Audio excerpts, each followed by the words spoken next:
زندگی میں کامیاب ہو جائے گا۔ کوئی اگر تجارت کرنا چاہتا ہے، کوئی اگر کاروبار کرنا چاہتا ہے، اگر کوئی اپنی زندگی میں کامیاب ہونا چاہتا ہے تو اپنے نبی، اپنے محبوب کی، اللہ کے رسول صلی اللہ علیہ وسلم کی زندگی کو اپنا لے۔ اگر کوئی اپنی شادی شدہ زندگی میں کامیاب ہونا چاہتا ہے تو حضور کی سنت کو اپنا لے۔ پتہ یہ چلا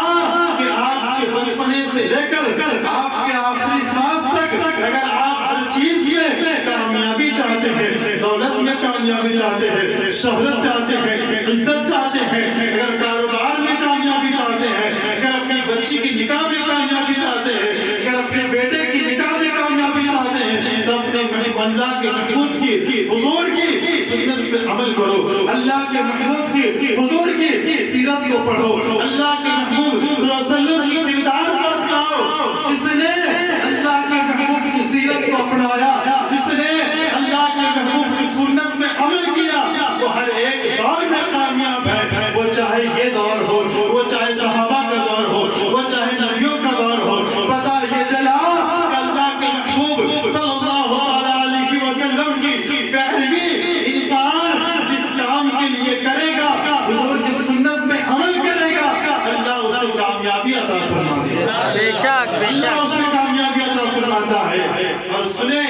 مرد اور عورت کو جب ان کے درمیان نکاح ہو جائے، عقد ہو جائے، تو انہیں زندگی کیسے گزارنی چاہیے؟ اللہ رب العزت قرآن پاک میں ارشاد فرماتا ہے، ہن لباس لکم وانتم لباس لہن۔ اللہ قرآن میں ارشاد فرماتا ہے کہ وہ تمہارے لباس ہیں اور تم ان کے لباس ہو۔ بے شک یعنی کہ میاں بیوی کے تعلق سے ہے نا، اللہ قرآن پاک میں ارشاد فرماتا ہے کہ وہ تمہاری لباس اور تم ان کے لباس ہو۔ اور لباس کا کام کیا ہوتا ہے؟ لباس کا کام ہوتا ہے جسم کو چھپانا، لباس کا کام ہوتا ہے زخم کو چھپانا، لباس کا کام ہوتا ہے عیب کو چھپانا۔ پتہ یہ چلا یہ جو معنی اور یہ معنی ہے کہ وہ تمہارے لباس ہے اور تم ان کے لباس ہے، لباس ہو، اس کا مطلب یہ ہوا پیارے، اس کا خلاصہ یہ ہوا کہ جب میاں، جب مرد اور عورت کے درمیان، جب لڑکا لڑکی کے درمیان جب عقد ہو جائے، جب نکاح ہو جائے، تو بیوی کو یہ چاہیے کہ وہ اپنے شوہر کا اگر کوئی خرابی ہے، اگر کوئی عیب ہے، اگر کوئی اس کے اندر کوئی برائی ہے، کوئی عیب ہے، تو بیوی کو چاہیے کہ وہ کسی سے بیان نہ کرے، وہ کسی سے باتیں نہ کرے، وہ کسی سے نہ کہے کہ میرے شوہر کے اندر یہ خرابی ہے، میرے شوہر کے اندر یہ برائی ہے۔ پتہ یہ چلا کہ اگر بیوی کو اپنے شوہر کے بارے میں کوئی خرابی یا کوئی عیب، اگر کوئی برائی معلوم چل جائے تو بیوی کے اوپر ذمہ داری بنتی ہے کہ وہ برائی کسی کے سامنے بیان نہ کرے، وہ برائی کسی کے سامنے آیا نہ کرے۔ اور یہی فریضہ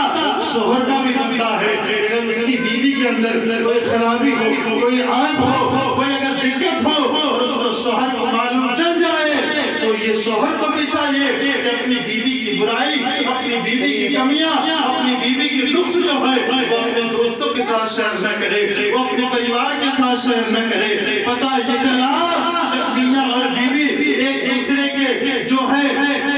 عیب کو چھپائیں گے، جب ایک دوسرے کی خرابی کو چھپائیں گے، اور جب رشتہ ایسا چلے گا کہ قرآن کے مطابق جب وہ زندگی گزاریں گے تو انشاءاللہ تبارک و تعالیٰ اللہ کے محبوب کا فرمان ہے کہ جو میری سنت پہ عمل کرے اور قرآن کے فرمان کے مطابق جو زندگی گزارے گا وہ کبھی راہ راست نہیں بھٹکے گا، وہ کبھی بھی جو ہے غلط راستے کی طرف نہیں جا سکتا ہے۔ پتہ یہ چلا پیارے کہ یہ جو نکاح ہوتا ہے، یہ جو عقد ہوتا ہے، یہ لڑکا اور لڑکی کے درمیان جو عقد ہوتا ہے، جانتے ہو پیارے یہ کتنا پاک اور صاف رشتہ ہوتا ہے، یہ کتنا برکت والا رشتہ ہوتا ہے۔ دنیا میں اتنا برکت والا رشتہ اور کوئی رشتہ نہیں ہے جو رشتہ نکاح والا ہے، جو رشتہ برکت والا ہے۔ پتہ یہ چلا پیارے کہ ہمیں اور آپ کو چاہیے، جو شادی شدہ ہیں ان کو چاہیے اگر آپ کی بیوی کے اندر کوئی خرابی ہو، کوئی کمی ہو تو آپ کسی کے سامنے بیان نہ کریں، اس لیے اگر آپ بیان کرتے ہیں تو آپ خود اپنے گھر کی عزت کو باہر کر رہے ہیں، خود اپنے گھر کی بات کو باہر کر رہے ہیں۔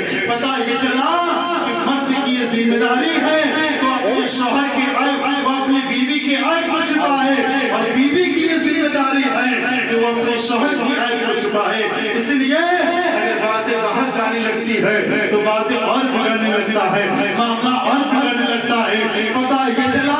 کہ جس رشتے میں جتنا برداشت کرنے کی طاقت ہو وہ کرنی چاہیے، اس لیے جب آپ برداشت کریں گے، جب آپ صبر کریں گے تو پتہ یہ چلے گا اللہ کا فرمان ہے ان اللہ مع الصابرین، آپ صبر کرو اللہ آپ کے ساتھ ہے، اللہ آپ کے ساتھ ہے۔ لیکن آج یہ دیکھا نہیں جا رہا ہے، آج ہمارا صبر ہمارے اندر نہیں ہے، حضور کی سنت میں عمل آج ہم اور آپ نہیں کر رہے ہیں، نکاح ہم تو کر رہے ہیں لیکن آج ہم اور آپ اگر ہماری بیوی یا ہماری بیوی کی اگر عیب ہمیں معلوم چل جائے ہم دوستوں میں شیئر کرتے ہیں، اگر بیوی کو اپنے شوہر کی عیب اگر معلوم چل جائے تو اپنے سہیلیوں میں شیئر کرتی ہے۔ نہیں، اگر رشتہ اگر آپ چاہتے ہیں کہ میرا رشتہ اور میرے شوہر کا رشتہ وہ مضبوطی سے چلے، وہ قائم رہے اور جنت تک قائم رہے، تو آپ کو یہ چاہیے کہ آپ اپنے شوہر سے بے پناہ محبت کریں، اور شوہر کو بھی یہ چاہیے کہ اپنی بیوی کی برائیوں کو نظر انداز کر کے انہیں بھی چاہیے کہ اپنی بیوی سے بے پناہ محبت کرے۔ اس لیے جب ایک دوسرے سے محبت آپ کی ہو جائے گی، جب ایک دوسرے کے احساس اور جذبات کو آپ سمجھنے لگیں گے تو اللہ تبارک و تعالیٰ بھی اس رشتے میں برکتیں ڈال دیتا ہے، اللہ تبارک و تعالیٰ بھی ایک دوسرے کے دلوں میں اللہ محبتیں پیدا کر دیتا ہے۔ لیکن اگر ایک دوسرے کی برائی اگر باہر کرنے لگے، ایک دوسرے کی چغلی اگر باہر کرنے لگے تو اللہ ایسے رشتوں میں محبتیں نہیں ڈالتا ہے۔ پتہ یہ چلا آج میاں اور بیوی اگر ان کا رشتہ اچھا ہو جائے، اگر ان کا رشتہ پاک ہو جائے، اگر ان کا رہنا سہنا حضور کی سنت کے مطابق ہو جائے